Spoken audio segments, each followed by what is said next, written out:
Let me tell you a story. A story about one of the worst games I have ever played. A game that very well may be the worst RPG I have ever played. I have played a lot of bad games over the years. I have finished a lot of bad games over the years. Some would say it's a sickness.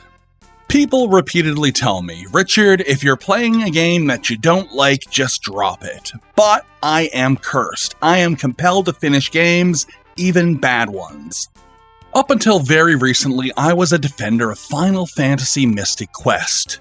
I had started the game many times over the years, but only made it a little bit into the game.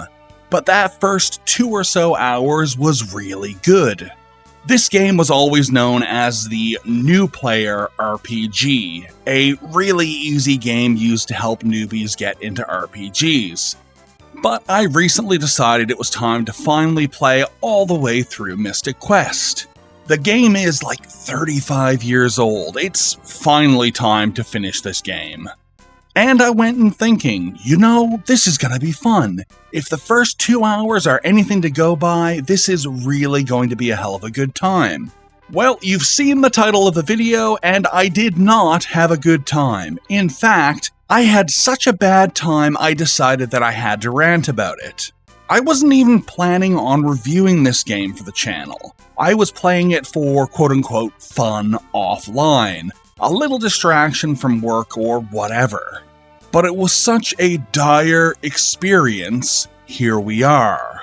So I don't have any recorded footage from the playthrough. All of the footage in this video was recorded after I had finished the game. What a sucker I am. Finish a bad game and then force myself to go back and play more of it for footage. Shoot me. So yeah, I'm Richard for RPG Fortress, and this is Final Fantasy Mystic Quest Can Suck My Dick.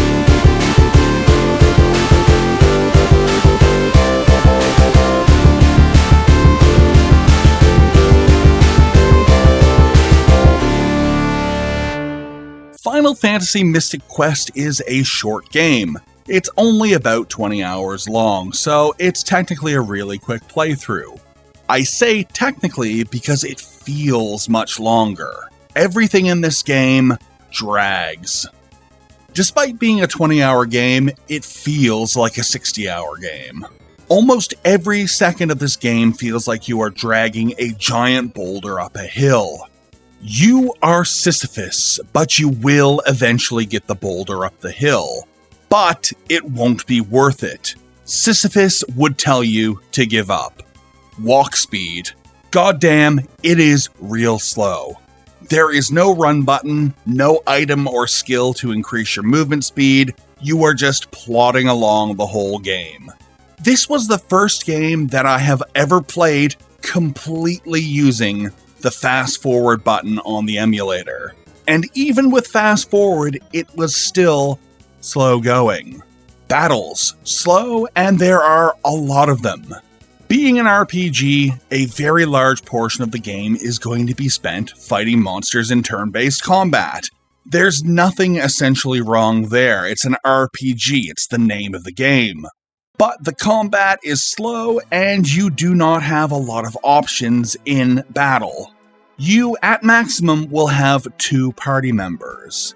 But during some sections, it is just going to be your default hero. But whether it's 1 or 2 party members, each battle is going to take many rounds to complete. You are not going to be killing monsters with 1 hit. It's going to take 2 or 3 hits minimum to kill a monster. And if it's just your 1 dude versus 3 monsters, you are looking at like 9 or 10 rounds for a non-boss fight. I shouldn't have to say it, but that is a lot. 10 rounds for a boss? Sure, whatever. 10 rounds for a normal fight against normal enemies? No way. Going back to the RPG for babies narrative, these battles, I guess, are meant to show you how RPG mechanics work. Enemies will poison or blind you quite a bit. You will be using healing items and healing magic a lot. And managing quickly depleting HP is something you will need to get used to. I get the gist of why battles are like this, but every battle is like this. There is absolutely no respite. Every fight is a battle of juggling damage, healing HP, healing status abnormalities, and regardless if you have 1 or 2 party members, each battle is going to take a long time. So you're probably thinking that stocking up on healing items is essential, so you'll need to go and visit every single shop and stock up. Here's the thing, no shops. That's right, this game has no shops. You will find healing items in treasure chests in towns and dungeons. You will often find 3 healing potions or 3 status cure potions at a time, and if you do, you will want to leave town or the dungeon and then go back in because this will respawn that chest. And you will want to keep doing this until you have 40 or 50 of these items. Just give me a shop. I don't want to have to game the system for healing items. Just let me buy them.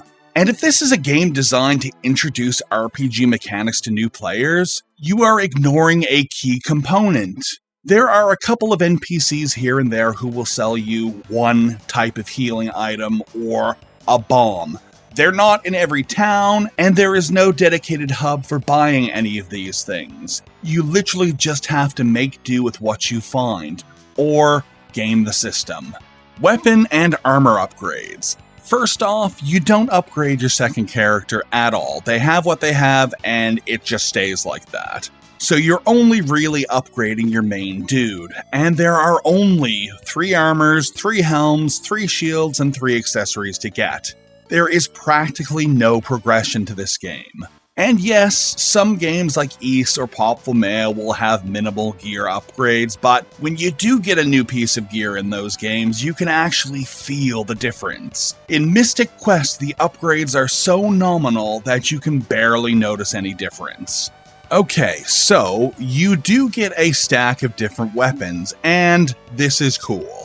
I'm about to place a little bit of praise on this game. Sorry, it's not a total hate fest. The game does have a few neat things. You have 4 different types of weapons: swords, axes, claws, and bombs. These weapons tend to do differing amounts of damage to enemies who have weaknesses against them. Although the amount is noticeable, it's not enough to really impact battles. But what is fun is that these weapons do differing things in dungeons and towns. You can stab your sword to push buttons, you can swing your axe to destroy bushes, you can use the claw to climb some surfaces, and you can use the bomb to blow up walls. Very cool stuff. These interactions actually make this almost feel like a video game. Sometimes, for a little bit, almost. You can also swap out your weapons in battle with the press of a button. Really intuitive stuff. Something that is not slow is the dialogue, because there is barely any of it. Story segments are short. I'm not even kidding that story segments are like 4 lines of text. On more than one occasion, I found myself absolutely flummoxed on what to do next because the story segments just flew by so fast. It's another generic good guys need to kill the bad guy story, but it's the early 90s, so of course it is. As you continue your adventure, you will come across these little battle arenas on the map. There's usually 2 or 3 of these per area that you visit. These arenas all have 10 battles, and you need to complete them for, sometimes, a prize. That's right, some of them give you fuck all. Some will give you a negligible amount of gold, and a few will give you actual gear, something that's worth fighting 10 battles to get. So these battles aren't particularly hard, there's just a lot of them, and they will take you a long time to do. And the reward usually isn't worth it.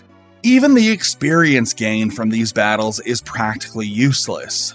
It honestly feels like padding. This game is already pretty short, but it would be even shorter without these little arenas. So I actually get the need to bump the playtime up a little bit, but this is just not the way to do it. Now this is my top reason why I fucking hate this game. For the most part, Final Fantasy Mystic Quest does not have random battles. There are no battles on the world map, and in dungeons you will very clearly see enemies on the map. There are technically 2 or 3 spots in the game where there are small corridors in an occasional dungeon where there are random battles. But for 95% of the game, battles are not random. I love seeing enemies on the map. Random battles can really chop up the flow of adventuring, but seeing enemies on the map gives you the ability to only engage when you're ready to. But Final Fantasy Mystic Quest absolutely fucks that. You will very often find yourself constantly needing to clear out 2, 3, 4, 5 battles to simply walk across the screen. You will have enemy units jammed into tight corridors with no way around them. You are going to need to fight wave after wave to simply make it through a room. There is no way to avoid these fights. You do have a jump button, but you absolutely cannot jump over enemies. Ever. So, you are forced to fight these 2, 3, 4, 5 non-random battles to move on. Mystic Quest gives you the illusion of non-random battles. It lays out enemies on a map and gives you a jump button and weapons that can be used to traverse hostile territory, but you are being funneled into all of these tight little corridors that are loaded down with battle after battle after battle, which you have to fight. This game benefits in no way from non-random battles. It's a sham. The game is great for that first hour or two. Bright and colorful graphics, good animation, especially for 1992, breezy dialogue, engaging combat, and an incredible soundtrack. If I have to give this game high marks for anything, it's the soundtrack. Track after track after track is great. Just wall-to-wall bangers throughout the whole game, especially those combat themes. Hell yeah. But the longer you play the game, the easier it is to see all of the cracks in its design. It's just that first hour is magnified to the max. It doesn't get better than that. It is slow, there's little customization, dialogue is weak, characters are weaker, combat is a slog, combat arenas are a waste of time, dungeons are designed to constantly funnel you into battle after battle, shops are almost non-existent, it's just an absolute mess.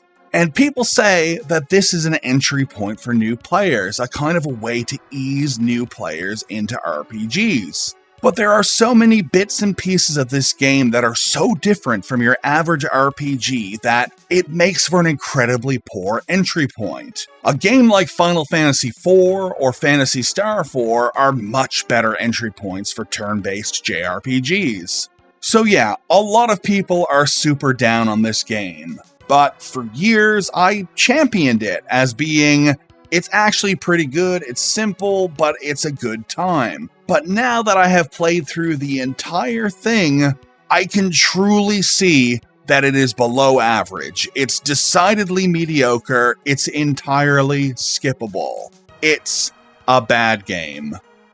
I'm Richard for RPG Fortress. Bye for now.